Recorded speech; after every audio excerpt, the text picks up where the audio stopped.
दुनिया के अंदर अकेले सनातन धर्म है जिसने दुनिया की हर जाति, हर मत, हर मजहब, हर संप्रदाय के लोगों को उसकी विपत्ति के समय शरण दे करके संरक्षण दिया है, उसे फलने फूलने का एक अवसर दिया है। लेकिन क्या दुनिया के अंदर ऐसे ही हिंदुओं के साथ भी हो रहा है क्या? ऐसे ही हो रहा है क्या? आज बांग्लादेश में क्या हो रहा है?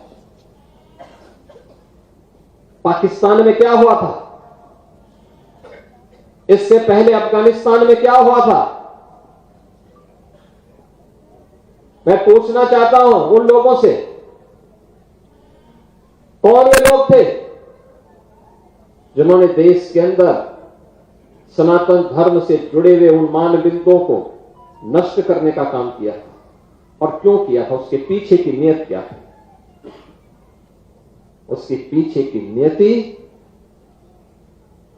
अपने बर्बर कृत्यों को अंजाम देकर के पूरी धरती को नरक बनाने की साजिश का हिस्सा था, जिसके तहत कभी काशी में काशी विश्वनाथ मंदिर, कभी अयोध्या में श्री राम जन्मभूमि, कभी मथुरा में श्री कृष्ण जन्मभूमि,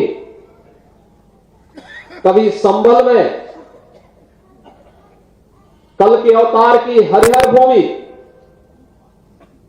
कभी भोज में ज्ञान के विस्तात्री देवी मां सरस्वती के पावन मंदिर को नष्ट किया जाता है, तोड़ा जाता है, अपवित्र किया जाता है। इन मंदिरों को तोड़ने से कभी सोमनाथ का मंदिर अपवित्र किया जाता है। इन मंदिरों को तोड़ने से उनका कुल और वंश ही नष्ट हुआ होगा जिन्होंने इन मंदिरों को अपवित्र किया है। ये फैले फूले नहीं हुए होंगे, लेकिन उन्होंने दिखाया तो। और ये कारण है जब मैं आज पूछता हूं कि भाई जिन लोगों ने मंदिर तोड़े थे उनकी क्या स्थिति है वर्तमान में, तो लोग बताते हैं कि औरंगजेब के परिवार के लोग, उसके वर्तमान खानदान। मुझे कोई एक दिन बता रहा था जबकि कोलकाता के पास वो रिक्शा चलाते हैं, तो मुझे बताओ अगर उसने पुणे किए होते, इन मंदिरों को तोड़ा नहीं होता तो रिक्शा चलाता क्या? ये दुर्गति को प्राप्त करता? ये उसकी दुर्गति है। उसने ईश्वर की अवमानना की है। और मैं यही कहूंगा कि दुनिया के अंदर अगर विश्व शांति की स्थापना करनी है तो यह सनातन धर्म ही उसको कर सकता है, केवल सनातन धर्म। और भारत के अंदर सनातन धर्म ही भारत का राष्ट्रीय धर्म है। विरासत और विकास के बीच में एक बेहतर समन्वय होना चाहिए। यज्ञ उसी की प्रेरणा देता है। यानी यज्ञों के पीछे का भाव ही यही है कि उसका एक पक्ष है सांसारिक उत्कर्ष का और दूसरा पक्ष है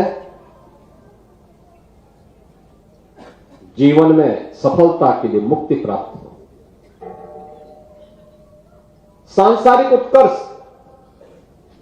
विरासत को बनाए रख करके भारत की परंपरा अपने इष्ट देवों से, भारत के पावन धर्मस्थलों से, मान बिंदुओं से, जो हमारे आदर्श हैं, हमारी प्रेरणा है, उनसे प्रेरित होकर के निरंतरता प्राप्त कर सके। और उन मूल्यों और आदर्शों को ध्यान में रख करके जब हम आगे बढ़ेंगे तभी भारत भारत बना रहेगा।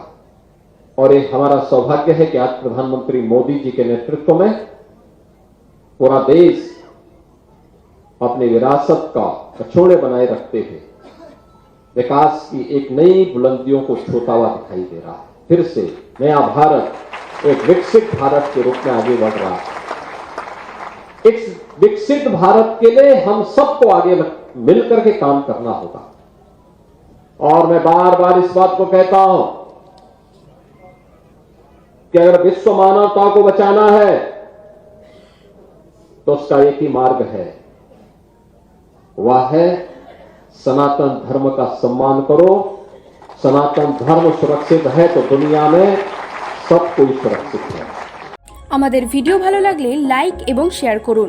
কমেন্ট সেকশনে গিয়ে জানান আপনাদের মতামত। আরও ভিডিও পেতে আমাদের চ্যানেল সাবস্ক্রাইব করুন এবং প্রতি মুহূর্তে খবরের আপডেট পেতে প্রেস করুন বেল আইকন।